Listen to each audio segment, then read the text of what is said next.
لله رب العالمين أشهد أن لا إله إلا الله وحده لا شريك له وأشهد أن محمدا عبده ورسوله اللهم صل وسلم على سيدنا محمد وعلى آله وصحبه أجمعين أطيعوا الله والرسول لعلكم تفلحون. بسم الله الرحمن الرحيم إن الله وملائكته يصلون على النبي يا أيها الذين آمنوا صلوا عليه وسلموا تسليما. Para jamaah Jumat yang dimuliakan Allah, alhamdulillah hingga waktu yang mulia ini kita masih dilimpahkan oleh Allah dengan berbagai macam nikmat keselamatan, nikmat iman terutama sekali, dan nikmat yang lain, kesehatan, waktu, umur, dan sebagainya, sehingga dengan semua itu kita masih dapat hadir ke masjid yang mulia ini untuk melaksanakan kewajiban perintah Allah Subhanahu wa Ta'ala. Semoga saja kita merasakan bahwa ini adalah sebuah kebutuhan, bukan didorong oleh dorongan-dorongan yang lain di dalam kita melaksanakan ibadah kepada Allah, tetapi kita merasakan ini adalah perintahnya. Kita merasakan juga bahwa perintahnya adalah kebutuhan bagi kita. Jadi ibadah itu kita lakukan dengan keikhlasan. Dan semoga saja di waktu-waktu yang lain, siang dan malam, apalagi Bapak kita sudah berada pada ujung-ujung usia, semoga semua waktu yang tidak lama lagi itu, bahkan bisa saja sebentar lagi, kita dapat menggunakan sebaik-baiknya untuk melakukan semua apa yang diperintahkan. Tidak lain maksudnya melainkan agama ini, dan bukan hanya melakukan saja, tetapi juga membela dan memperjuangkan agama ini. In tansurullah yansurkum. Jika kamu peduli agama Allah, jika kamu berpikir untuk kebaikan agama, untuk perkembangan agama, engkau mengorbankan harta dan waktumu untuk agama, yang surkum, maka Allah juga akan menolong kamu. Jadi supaya kalian mendapat terus menerus pertolongan Allah, tolonglah agamanya, dan itu adalah janji. Maka dalam sebuah ayat Allah berfirman, innama ta'idukum biwahidatin an taqumu lillah. Aku nasihati kamu dengan satu perkara kepada Allah. An taqumu lillah, berdirilah untuk Allah, bangunlah kamu untuk Allah, bangkitlah kamu. Yang menasihati kata oleh Allah, innama a'idukum biwahidatin an taqumu lillah, berdiri, bangkitlah. Maksud bangun di situ dalam ayat, bangun daripada tidur kelalaian. Jadi lalai apa? Lalai dengan hal-hal yang tidak perlu. Dan yang penyakit kita nyoba dulu, termasuk urutan Tuhan. Lalai itu adalah tidur yang sebenarnya, tidur kelalaian. Dalam ayat kuno maksud bangunlah kamu untuk Allah, bangun dari kelalaian. Belalai bangun, antaqumu lillah, berdirilah, bangkitlah kamu, bangunlah kamu, bangun daripada kelalaian, lalai dengan hal-hal yang tidak perlu, lalai siang malam dengan persoalan rezeki, lalai dengan harta, lalai dengan dagang, sehingga terabaikan agama. Itu adalah tanda bahwa bertanya buta mata hati. Ijtihaduka, kata kitab hikam, bima dhumina laka wa taqsiruka bima tuliba minka dalilun alam timasil basirati minka. Kesungguhan Anda pada sesuatu yang dijamin, rezekinya jaminan. Bagaimanapun tanya hati, bagaimanapun tetap ada rezeki. Sebab Allah pula yang menjanji, wa ma min dabbatin fil ardi illa 'ala Allahi rizquha. Tidak ada yang melata di bumi melainkan semua dijamin rezeki oleh Allah. Hanya yang tetap ada rezeki, karena itu adalah jaminan. Nah, jadi ada dua, ada barang dijamin rezeki, ada barang yang diperintahkan, ibadah, taubat, belajar, bela agama, itu perintah. Lalai bersungguh-sungguh dengan yang dijamin, lalu lengah terhadap apa yang diperintah, itu adalah tanda orang buta mata hati. Bahaya. Maka antakumulillah, bangkitlah, berdirilah, berjuang lillah, untuk agama Allah. Jadi begitu. Jadi lalai Pak, itu tidur dalam pandangan, itu lalai yang, itu tidur yang sebenarnya. Nyokenyo makna hadis, an-nasu niyamun, manusia itu tidur penuh kalian.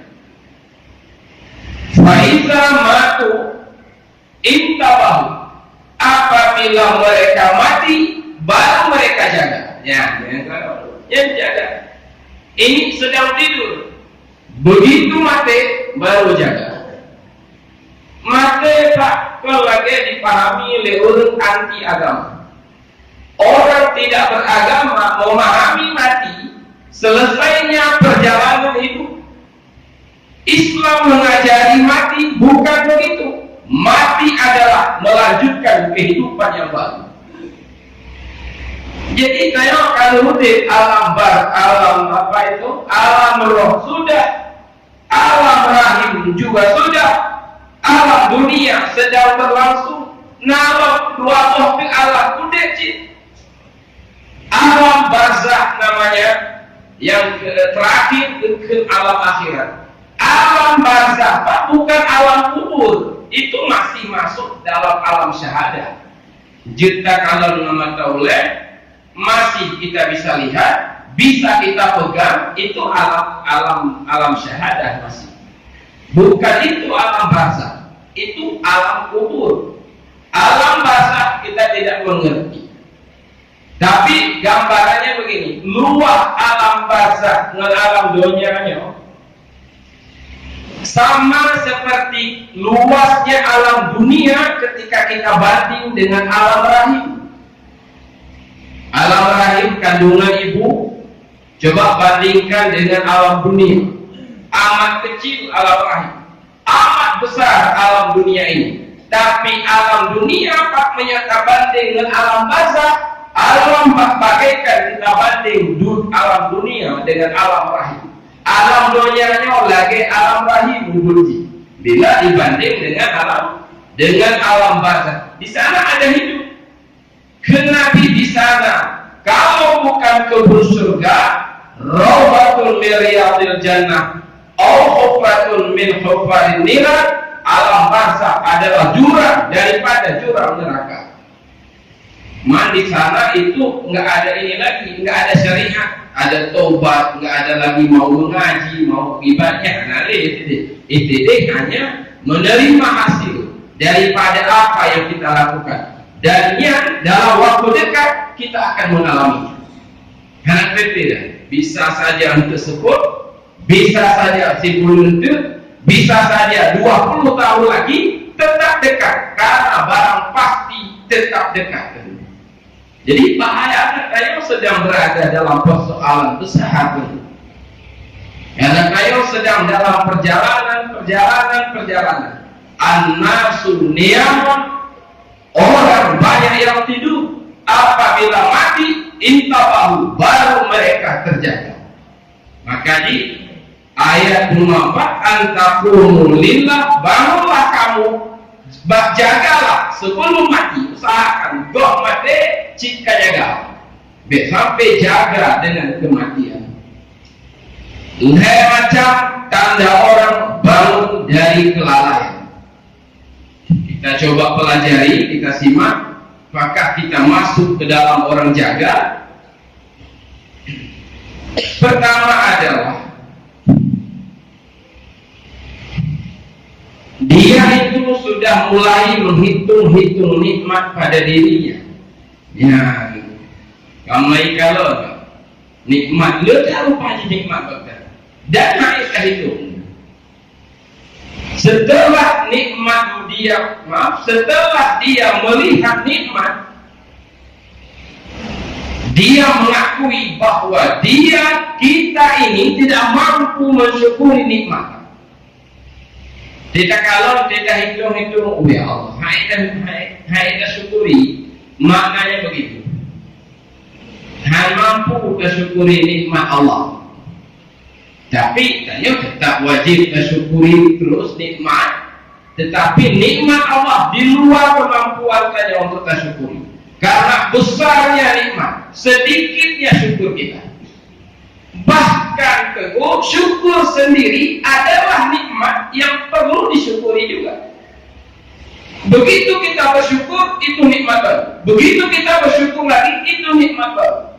Kita tidak mampu bersyukur karena agungnya nikmat, kecilnya usaha kita. Sadar itu Pak, nyata jaga. Tapi menyogolong jaga, hana rumah nikmat, hana rumah. Artinya begini, apalagi ya kena penyakit alamatus syaqawah arba'atun ya. Macam dalam hadis itu tanda-tanda celaka. Tanya celaka. Pertama, dan ini yang ingin kita bahas, maksudnya yang berkaitan dengan materi yang sedang kita bahas, melihat ke atas dalam hal dunia, yang bahaya. Dabanding pengkanya menpenggok yang lebih batanya, padahal tanya lebih cinta. Karena dabanding menawak lebih batanya, tanya tetap fakir Pak, menurut rasa. Di mana Pak? Anacan, kok anacan dumpuna sebab melihat ke atas, nyata celaka. Seharusnya, nah ini sebaliknya, alamatus sa'adah, tanda bahagia melihat ke bawah dalam hal dunia. Itanya najin lah Pak, rumah walaupun jauh-jauh, enggak yuk jembatan ini. Ngamana, ngainam, nyang kamar, nyang ruang tamu, nyang dapur, yuk jembatan ini. Genang tak kalau, tanya tetap merasa kaya. Makanya orang ini modelnya itu yang lalu, tidak melihat nikmat yang ada. Dia melihat nikmat yang tidak ada padanya. Ada uang 100 juta, dia tidak melihat itu. Yang dia lihat yang tidak ada. Yang mana? Tidak enak, yang mana yang luar juga. Tidak enak, yang tahu tidak enak, yang tunggu mana ya cara kalau. Jadi sabi-sabi hanya nanti. Nah, lalu tanda ulun kajaga, ini penting sekali, ini persoalan keselamatan. Agama bukan barang sampingan, cip untuk selamat hanya. Makanya agama penting tak? Wa ma arsalnaka illa rahmatan lil alamin. Kami tidak mengutus engkau wahai Muhammad melainkan membawa rahmat bagi alam semesta. Di agama ini rahmat. Maka jangan dibuat sampingan dulu agama. Lagi yang dulu yang melatih, yang muzikir, nyonawate, tajak, cikan menampak jejak dan tujuanmu. Maka kok pakai wate, antakumulillah, kawan dah kekasihan tidak. Kawan dah untuk agama lu, bekanon dah, kawan jemaah itu makna ayat tadi. Jadi walau ahli ibadah Pak, salat jamaah 5 waktu umpamanya, puasa Syawal, puasa Senin Kamis, tapi itu saja tidak berjuang, dia belum sempurna beragama. Jadi cuma sibuk jaga-jaga salat jamaah 5 waktu, lain lah bubuk sepuluh. Seakan agama hanya itu. Nyangka betul, cuma belum cukup. Agama harus diperjuangkan. Agama harus dibela. Begitu cara beragama. Walau terkadang nyawa taruhannya. Dan itu dilakukan oleh sahabat Nabi. Jadi tipi dari rumah udah, waktu itu akan itu. Kenal tumbak, kenal tujuh, mbak bela agama. Begitu aturan beragama. Jadi itu satu ya. Yang tanda ulul kajaga. Nikmat dihitung-hitung, lalu diakui tidak mampu dia syukuri, dan dia sangat merasakan nikmat yang ada padanya. Itu tanda pertama bahwa dia sudah bangun daripada tidur kelalaiannya. Tanda kedua, dia sudah mulai menghitung dosa-dosa. Nyan saja Allah. Letak desam, letak salahmu. Salah dia dihitung-hitung.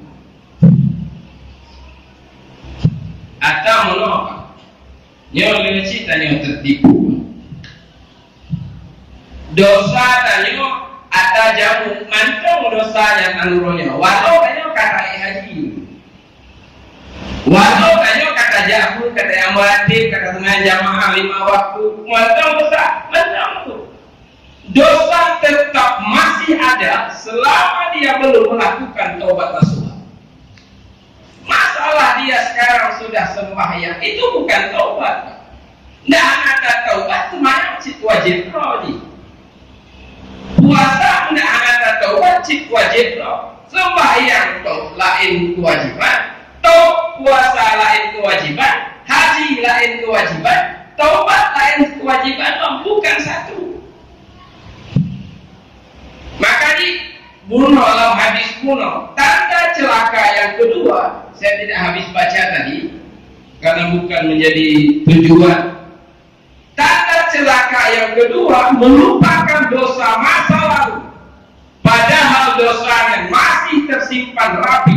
Wahia mahfudatun indallah. Dosa itu masih tersimpan, masih dijaga oleh Allah. Mantap dosanya itu, awalnya mantap. Sebelum tak lakukan taubat nasuha. Kan kita ada taubat, maknanya syarat taubat sama hukum. penyebab timbulnya taubat tanya orang hukum Pak. Jalan supaya ada penyebab timbulnya taubat. Macam jalan yang pihak ada mengerti. Hukum taubat pihak ada mengerti. Bahkan Tuhan tahu tidak, bab pengajian ada ikuti, kami berada dalam bahaya yang amat besar. Bukan dengan salah 5 waktu berarti itu sudah benar-benar beragama. Itu sebahagian kewajiban. Jadi menghitung dosa, menilai diri manusia yang tidak benar, itu tanda orang sudah mau. Dan tarasa roh haji umum ke manusia, nyanyi kamu dulu cara beragama. Dosa lupa. Part yang lalu, part yang lalu. Ya, lalai itu dosa. Dan mulai itu, ya. Dosa itu kapal. Dosa bukan hanya berzina. Sanyo jahe nabut lagampung hantaja itu dosa besar Pak. Bukan hanya berzina lalu itu dosa. Bukan itu saja. Karena semua yang dosa bodoh saja. Nah pengajian Pak Masjid hantaja yang sangatnya saya penuh melakukan dosa besar. Karena menuntut ilmu wajib dan wajib yang terbesar dari seluruh kewajiban. Tanya santai-santai entah. Tanya Allah ini turun ke yang tua masih acara santai saja menilai seakan-akan itu dari dulu seakan-akan itu hal sampingan. Biasa betul. Ya itu dia. 2. Yang kelihatan tanda orang sudah jaga. Dia sudah tahu dan dia sudah mengenal mana hari laba dan mana hari rugi. Ya, laba, hari-hari laba. Saya hari ini beruntung sekali. Kenapa? 5 waktu salat jamaah berhasil saya ikuti. Dari pagi ke siang saya sholat duha, saya baca Quran, saya berzikir selamat waktu saya. Tapi kemarin ya Allah ya Tuhan, lalai rumah panjang umur. Benar-benar kemarin itu hari yang rugi. Mengenal hari rugi, mengenal hari laba, bulan lalu, tahun lalu, waktu muda, semuanya waktu yang rugi. Anam sabang ilmu kamu. Nyo baru kalau yakutu. Kapensiun anu kabeh kawin nyo baru yakutu. Mancung yang merunono apa ya? Umukan amplo. Benar-benar hari yang saya lalui selama ini hari yang penuh dengan kerugian. Merasa saya mana waktu rugi, mana waktu berlaba, bulan rugi, bulan laba, tahun rugi, tahun laba. Kita mengerti tentang diri kita. Yang tanda urun kajaga. Cizima, macamnya. Nah atau anak bilang alhamdulillah pertahankan, usahakan lagi doa Allah berdetak. Jika anak usahalah untuknya dan jika tidak kita akan binasa. Celaka yang abadi dan yang cukup bersemakmur. Mudah-mudahan kita diselamatkan oleh Allah, selamat dunia, mati matilah kita yang dalam husnul khatimah. Itu saja mungkin yang dapat saya sampaikan. Mudah-mudahan menjadi pelajaran ya, barang tafakur kita terhadap bahan-bahan ini bermanfaat bagi kita yang Bandung. Sampaikan kepada teman-teman yang lain. Ada duduk warung sambil ngopi, bicarakan bahan ini. Macam tanda tanya kajaga, pegah bangun, bermanfaat ilmu. Ya, sampaikan kepada istri, sampaikan kepada anak-anak, karena ini adalah persoalan yang amat penting. Jadi begitu harapan kita semua, mudah-mudahan bermanfaat, terutama bagi luntuan yang sampaikan, yang masih sangat jauh juga, masih penuh dengan keterbatasan dan kekurangan. Jadi ini yang saya sampaikan untuk kita semua dan untuk saya sendiri khususnya, dan juga bermanfaat bagi orang lain, keluarga dan anak istri kita.